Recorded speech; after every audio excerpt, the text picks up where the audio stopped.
Um minutinho, não tem nada não, né, Isa? Joia, Vladimir. E aí, Lucas? Seu questionamento jurídico. Eu esqueci, desculpa. O Lucas fez uma consultoria jurídica e paralela.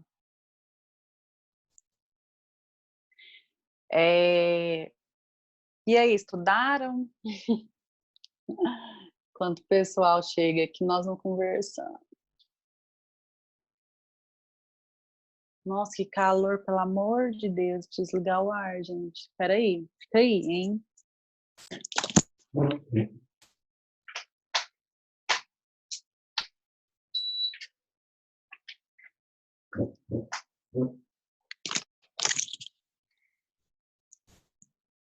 Voltei. Olha só, quais são os planejamentos de hoje? Eu vou dar matéria, uma matéria simplesinha, a de hoje não cai na prova. Só na N2, lógico, né? Mas é super tranquilo, é testamentos. A gente vai começar a falar sobre testamentos. Super joia.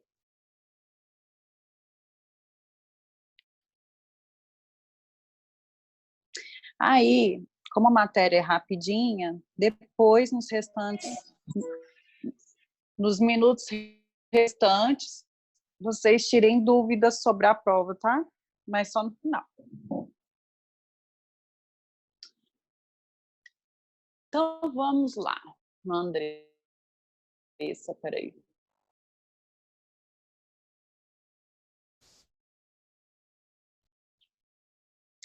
Pessoal, então, nós vamos falar sobre testamento hoje. A última matéria dada para vocês foi herança jacente e vacante. E hoje a gente vai falar sobre testamento. Os tipos de testamento, nós só vamos ver a aula que vem, porque não dá para ver tudo hoje. As formas de testamento ordinário, extraordinário, que são os testamentos mais comuns e aqueles mais específicos, mais especiais. A gente vê na próxima aula, mas hoje a gente vai começar falando sobre, por exemplo, o conceito. O que vocês acham que seja o testamento? Quem quiser participar, escreva aí no bate-papo, rapidinho para a gente. Vamos interagir, meu povo.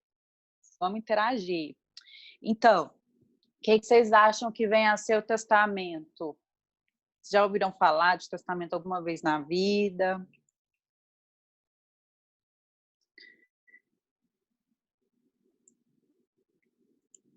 O testamento, pessoal, é considerado como um negócio jurídico. Quando você estudou negócio jurídico aqui na faculdade, você viu que o negócio jurídico, para existir, para ser válido, ele tinha algumas exigências, não é? Tinha alguns requisitos legais ali, para que ele viesse a ter validade.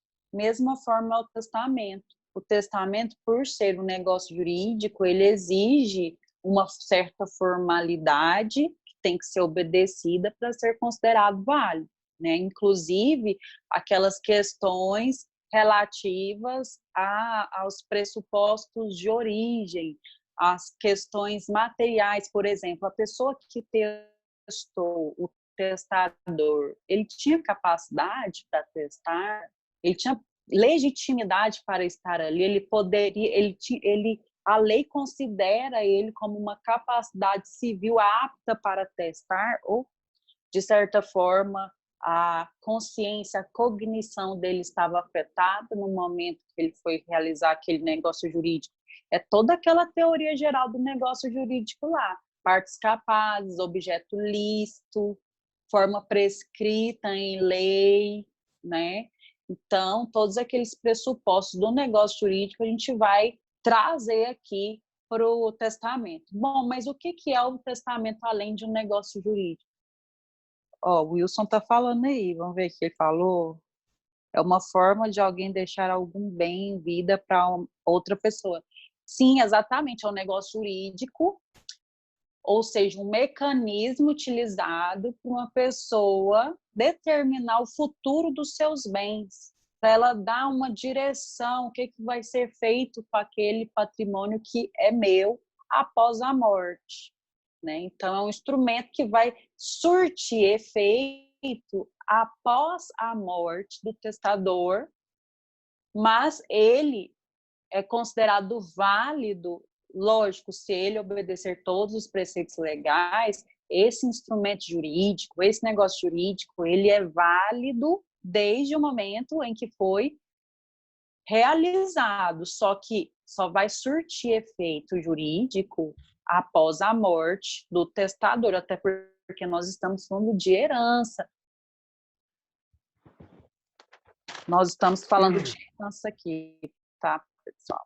Eu tive uma ligação aqui que cortou. Então, pessoal, o testamento é um negócio jurídico pelo qual alguém unilateralmente, como assim unilateralmente? Apenas o testador pode testar, apenas o proprietário dos bens, isso, apenas o proprietário daqueles bens pode testar acerca deles. Lembrando que esses bens podem ser tanto materiais como imateriais, tanto bens econômicos como não econômicos. Vocês sabiam que alguém pode fazer o reconhecimento de paternidade em testamento? Sim! Alguém pode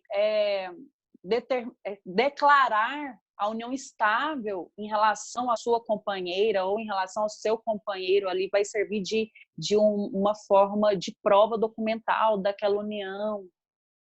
Então, o testamento ele também pode tratar de questões não econômicas, como, por exemplo, reconhecimento de filiação. Bom, continuando no conceito de testamento, é um negócio jurídico, onde alguém unilateralmente tem que cumprir as determinações legais, pressupostos de validade, de eficácia, com o propósito de dispor no todo ou em parte dos seus bens, bem como determinar diligências de caráter não patrimonial para depois de sua morte. Olha só, esse conceito quem trouxe para nós foi o Pablo Stolze, tá? E aí, pessoal, ainda comentando acerca desse direito de testar, o que seria testar? É um negócio jurídico, certo? E ali o testador, ele vai testar acerca do destino do seu patrimônio. Testar, gente, é justamente dispor do patrimônio mediante o testamento. A disposição dos bens pode ser apenas parcial. Como assim parcial, Lana? Lembra que a gente estudou se o testador, que é o autor da herança, ele tiver herdeiros considerados como necessários, vamos lembrar quem são os herdeiros. São os herdeiros necessários. Quem são os facultativos? Os colaterais até o 4º grau. Se o autor da herança, no caso aqui a gente está falando de testamento, então se o testador ele deixou herdeiros considerados como necessários, ou seja, deixou um filho, ou deixou um pai e uma mãe, que são ascendentes, deixou um cônjuge, deixou uma companheira, aí, para essas pessoas, é necessário se reservar a legítima, certo? Reservando a legítima para essas pessoas, para esses herdeiros necessários, aquela outra parcela de bens pode ser objeto de testamento, exatamente. Então, o testamento ele não precisa ser referente a toda a herança, ele pode ser relativo a apenas uma parte dela. Quando que é relativo a apenas uma parte dela? Ou porque o autor da herança quis respeitar a legítima, ou porque o autor da herança quis dar destino só a um legado, uma casa, um imóvel. Ele não precisa testar, ele não é obrigado a testar sobre todos os bens se ele faz um testamento. Não. Aí, inclusive, interessante que o testador ele pode também determinar a exclusão dos herdeiros facultativos da herança. Como que ele pode fazer isso? Ele chega lá no testamento e fala assim, olha, é o seguinte, eu tenho herdeiros, possivelmente no momento da minha morte, esses herdeiros necessários. O testador, ele tem oportunidade de fazer isso, não é deserdação. Ele simplesmente optou por não deixar como herdeiros facultativos. Os facultativos, que são os parentes colaterais até 4º grau, o próprio nome já diz, a própria classificação da categoria de herdeiros, eles são facultativos, é uma faculdade, é uma opção para o testador deixá-los como herdeiros. Se não quiser, tchau, a herança vai só para os meus herdeiros necessários, certo? E aí, isso também pode ser feito mediante testamento, né? Deixa eu ver o que vocês estão conversando aqui no bate-papo. Ah, tá. É o Wilson ainda que está aqui.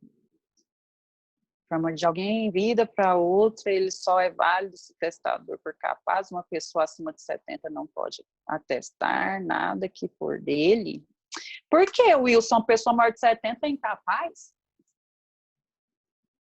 Você acha que acima de 70 anos nós somos incapazes?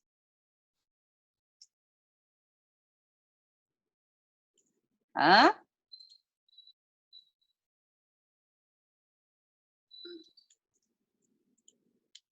Pessoal, nós vamos falar sobre essa capacidade do testador, tá? O Wilson falou sobre essa possibilidade de poder testar apenas as pessoas maiores e menores de 70, né? Então, quer dizer que uma pessoa com 70 anos, ela é considerada incapaz para os atos da vida civil? Será que você... Professora, eu fiz uma pergunta, se uma pessoa acima de 70 anos, ela pode atestar algum bem para uma outra pessoa? É isso que eu perguntei para a senhora. Talvez eu não me expressei correto. Ah, foi uma pergunta. Para mim, ela só não pode atestar desde que tenha algum parecer médico que alegue que ela não tenha sanidade mental para poder fazer aquilo, que ela não seja responsável pelos atos. A Juliette falou assim que regra geral pode, só não pode se esse idosinho tiver alguma interferência médica aí, né, que conclua que ele realmente está com a capacidade civil dele, com a cognição dele prejudicada. Alguém mais quer falar sobre?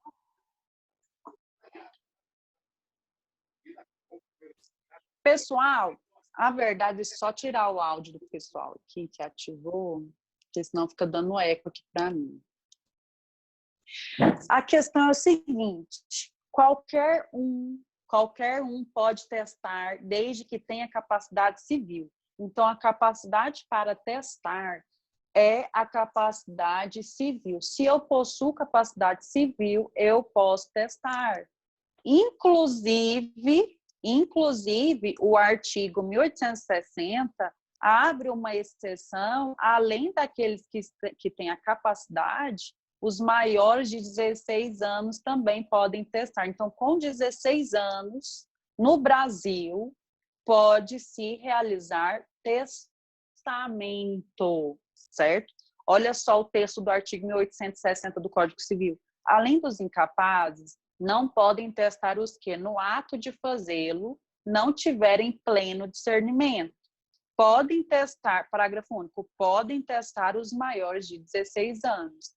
Então, o que o 1860 fala? Que quem não pode, fala, na verdade, um conceito por exclusão, né? Os incapazes não podem. Quem são os incapazes? Nós temos os absolutamente incapazes e os relativamente capazes, é isso? Quando eu atinjo 16 anos, eu sou relativamente incapaz. Eu posso atuar, decidir pelos atos da minha vida civil, porém, eu tenho que estar acompanhado de um maior, que é o meu responsável legal, ou meu pai ou minha mãe, certo? Agora, lá no parágrafo único, o legislador fez uma exceção. Então, nenhum incapaz pode testar, menos os que já têm 16 anos, ou seja, os relativamente incapazes podem, né? Então, maior de 16 anos pode, e todo aquele que tiver capacidade civil, desde que não tenha o seu discernimento afetado. Tá? Então, olha só, aqui o legislador é muito subjetivo, porque ele diz o seguinte: só não podem testar os que no ato de fazê-lo não tiverem pleno discernimento. Então, quer dizer que eu talvez não tenha, eu sou um idoso que não sofri interdição, porque a gente sabe que a capacidade civil, pessoal, ela só pode ser retirada, afastada de alguém, se essa pessoa passar por um processo de interdição. Se essa pessoa não passou por um processo de interdição, mas o 1860 diz que se ela tem um discernimento reduzido, se isso for comprovado, esse testamento não será válido. Por quê? Porque faltou capacidade, tá? Então, regra geral, todo mundo pode testar, todos aqueles que têm capacidade civil e são maiores de 16 anos, desde que não estejam com o seu discernimento afetado, tá? Então, se ele já tem 70 anos, Wilson, se ele está com 80 anos, mas está com a mente sã, ele pode testar tranquilamente. Qual que é o objetivo do legislador quando ele coloca capacidade de testar? Porque, pessoal, às vezes aquela pessoa, por já estar numa idade avançada, ou está sendo influenciada por alguma doença crônica que prejudique o seu discernimento, essa pessoa pode estar sendo levada aí por um interesse de terceiros para escrever aquele testamento. E aí o testamento deixa de ser um ato de última vontade do testador e passa a ser um ato de última vontade do filho, do irmão, da tia, enfim, de qualquer um, menos do testador. Tá? Então, essa capacidade para testar é justamente para proteger a vontade daquele testador.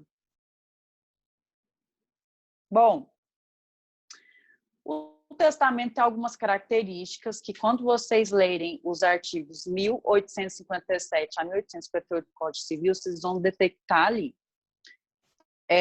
Bom, vamos ler junto comigo? A gente tem que aprender a interpretar a lei. Artigo 1857. Toda pessoa capaz pode dispor, por testamento, da totalidade dos seus bens ou de parte deles, para depois de sua morte.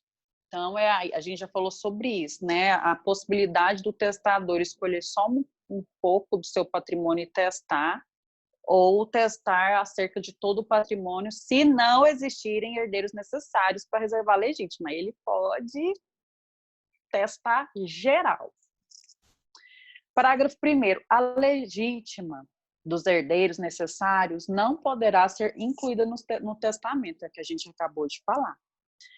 Parágrafo 2º. São válidas as disposições testamentárias de caráter não patrimonial, ainda que o testador somente a elas se tenha limitado. O legislador está falando aqui, gente, às vezes ele fez um testamento só para reconhecer a filiação. Não tem nada de caráter patrimonial. Esse testamento também tem validade. Artigo 1858, o testamento é ato personalíssimo, podendo ser mudado a qualquer tempo. Gente, o que é personalíssimo? Vamos começar, então, a falar das características do testamento. Por que eu digo que o testamento é um ato personalíssimo?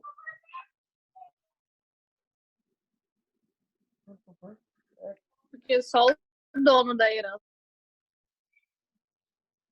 Isso, Juliette, te cortei aí, mas deu para ouvir. Só o dono da herança, isso, só o proprietário dos bens pode testar. Tem uma cortada federal aí na Juliette. Desculpa, Juliette. É porque tinha um eco voltando. E eu não sabia que você ia falar.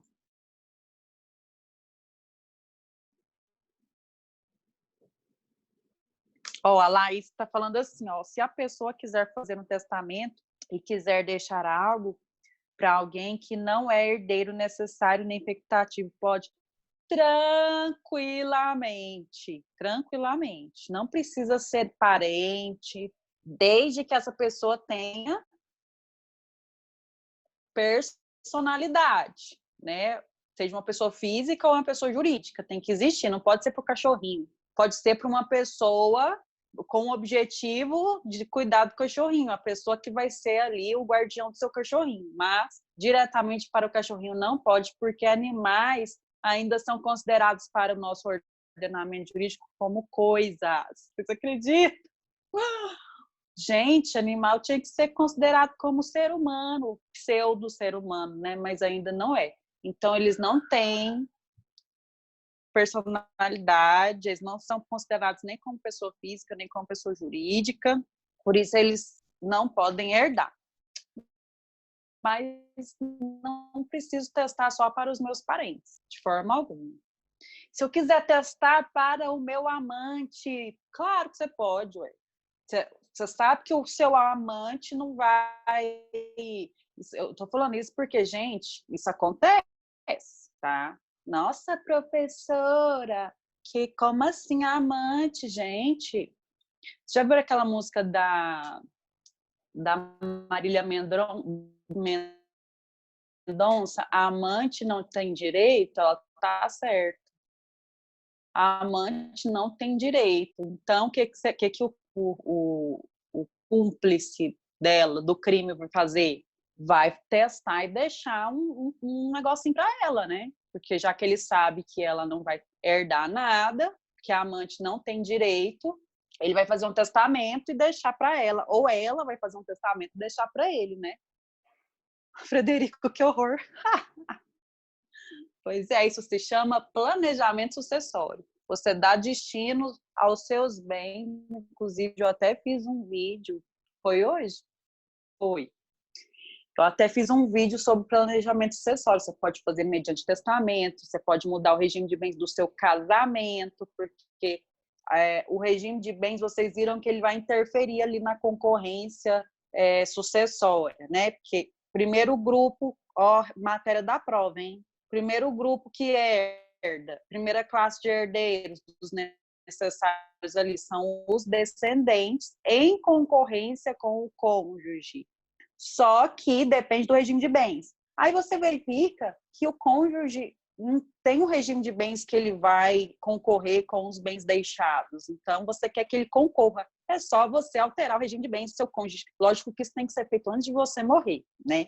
Isso também é planejamento sucessório. Você pode abrir uma empresa e fazer dividir os seus bens em cotas para os futuros herdeiros, para que no momento da morte não haja burocracia do inventário, eles continuem administrando os bens sem a espera árdua e quase que infinita do inventário. Isso tudo é planejamento sucessório, né? Então, o cara ou a mulher que tem uma pessoa com a qual não é casado e sabe que ela não vai herdar nada, ele pode deixar um legado para ela, uma casa, um apartamento, enfim.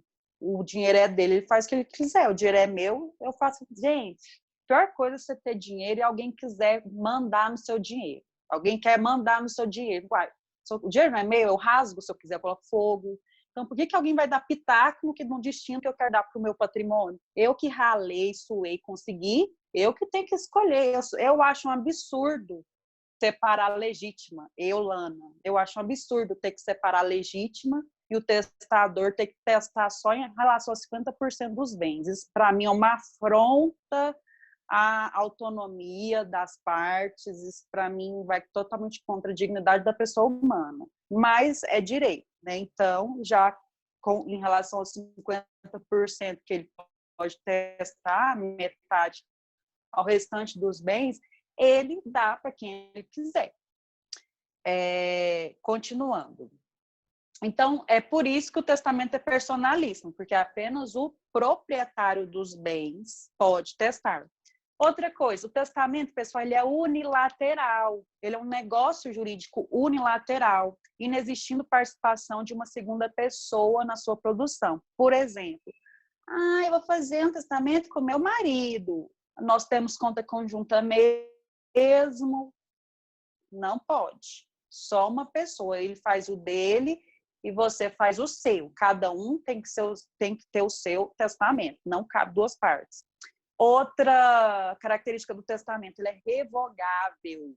Gente, o testador pode revogar a qualquer tempo o testamento. Fiz hoje, quero revogar amanhã, pode. Fiz hoje, quero revogar daqui 1 ano, pode. Fiz hoje, mas daqui 5 anos eu percebo que aquele herdeiro testamentário não merece o patrimônio que eu vou encaminhar para ele. Vou lá e altero o testamento. Revogo o testamento, altero. Necessariamente, o Novo Testamento vai revogar o anterior? Não. Depende. Se o Novo Testamento apenas altera uma parte do anterior, completa uma parte do anterior, mas não afronta nenhuma determinação, o outro não foi revogado. O que acontece quando tem afronta? Aí, gente, as disposições que foram afrontadas, por exemplo, se eu tentei que o meu apartamento lá do Bueno fosse para o meu filho mais velho. Aí no segundo testamento eu determinei que houve afronta de disposição testamentária. Então prevalece a mais recente, tá? Mas no que o Novo Testamento não afrontar o Antigo, os 2 testamentos terão validade plenamente, desde que eles não vão um de encontro ao outro. Entenderam essa parte?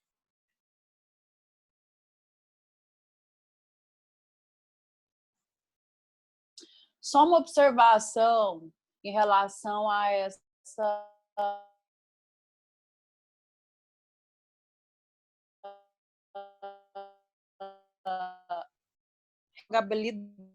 então já sabem que uma das características do testamento é que ele é revogável a questões versam sobre bens materiais. Quando as disposições são relativas a bens imateriais, por exemplo, reconhecimento de filhos, não pode mais revogar. Reconhecimento de filho é irrevogável. Então, você pode até querer revogar o testamento, mas se houver disposição testamentária que verse sobre bens imateriais, essas não podem ser revogadas, só as que versam sobre os bens materiais. Isso é uma exceção à regra geral. Outra característica é que o testamento é gratuito. Como assim gratuito? Eu posso fazer testamento que o cartório não, eu posso registrar um testamento público e eu não serei cobrada? Não, não é isso. Ele é gratuito para os herdeiros, que significa que aquela pessoa que está recebendo o legado mediante testamento, ela não precisa pagar para receber aquela parte ali que lhe foi direcionada. É gratuito para os beneficiados e não para o testador. Se ele for fazer esse testamento no cartório, aí ele vai ter que pagar as taxas que o cartório exigir. Aí, pessoal, eu trouxe uns estudos de caso aqui para vocês, que eu achei interessante, para vocês conseguirem visualizar isso aí na vida real. Tirar do livro e visualizar na vida real. E depois que a gente fizer esses estudos de caso, que são duas jurisprudências que eu trouxe aqui, 2 precedentes de tribunal, eu vou abrir para perguntas da prova, se vocês quiserem fazer perguntas, tá? Lembrando que se essa aula cair, você vai entrar no mesmo link. Beleza? Então, olha só, deixa eu dividir com vocês o estudo.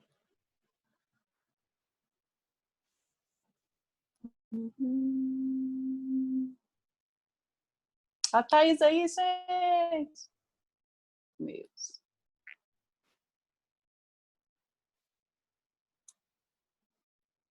Aí.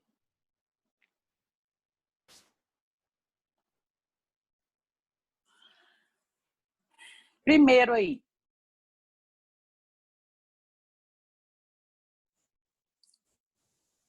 Primeiro caso.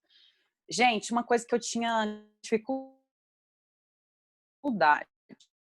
quando eu fazia direito era ler emenda de julgado. Eu não entendia nada. E eu acho que por isso eu faço questão de trazer para os alunos para ajudar a entender. Porque depois que você entende, você leva entender essa questão, toda sentença, ou a gente fala que a decisão é uma sentença quando é um juiz, que a gente fala monocrático, ele sozinho decide. Então, a decisão monocrática, a gente tem a sentença ali do primeiro grau. A gente tem um acórdão quando é um colegiado ou de ministros, ou de desembargadores, enfim, é um grupo de pessoas que vai decidir acerca daquele tema. Todas essas decisões, sejam elas mediante decisão monocrática, mediante acórdão, são decisões que aparecem, que são publicadas através de emendas, que são esse resumo aí, ó, esse resumo do processo, tá? Então, primeiro resumo do processo que eu trouxe para vocês, a primeira emenda diz o seguinte: civil, processual civil, recurso especial, testamento, formalidades legais não observadas. Olha só, até então a gente já observa aqui que teve um testamento que não observou formalidades legais. Aqui ainda a gente não sabe que norma, que lei que foi afrontada, mas a gente sabe que o testamento não obedeceu aí rigos de testamento, que existe ali todo um procedimento certinho para ser feito, né, para ser obedecido. Aí continua.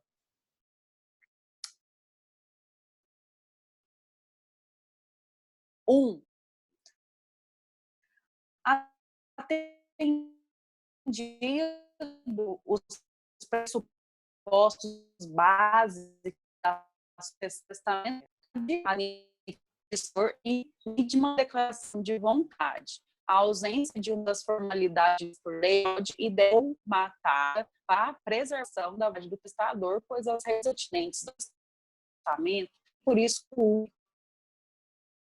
objetivo, a preservação da aqui no ponto 1, a decisão fala o seguinte, gente, a capacidade do testador, a vontade dele de expor, a ação de vontade foi obedecido. Só que essa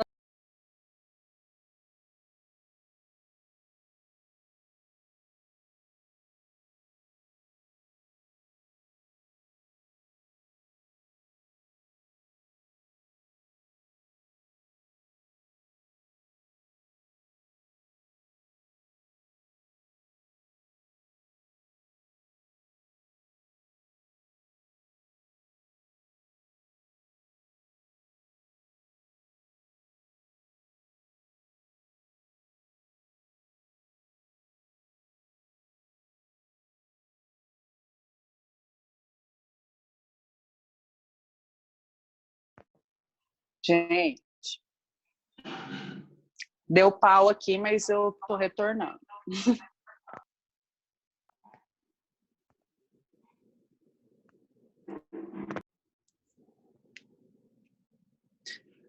Ó, eu vou dividir de novo a tela com vocês.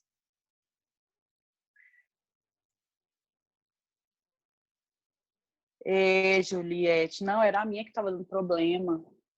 Olha só. Vou dividir de novo aqui.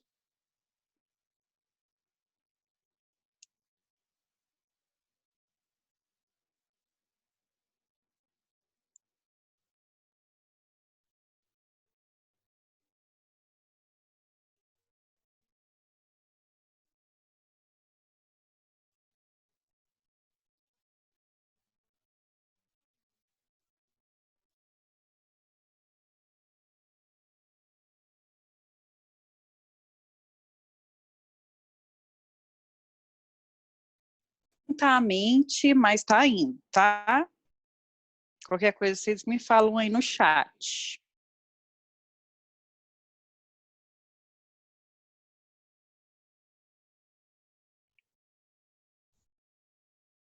Ó, o áudio melhorou, graças a Deus, amém. Vocês estão enxergando aí a decisão na tela? Ok. Então, vamos continuar aqui. Aí, gente, a decisão fala que não há, tá, as formalidades foram obedecidas, inclusive isso é bom para a preservação da própria vontade do testador. Aí, olha lá, o ponto 2.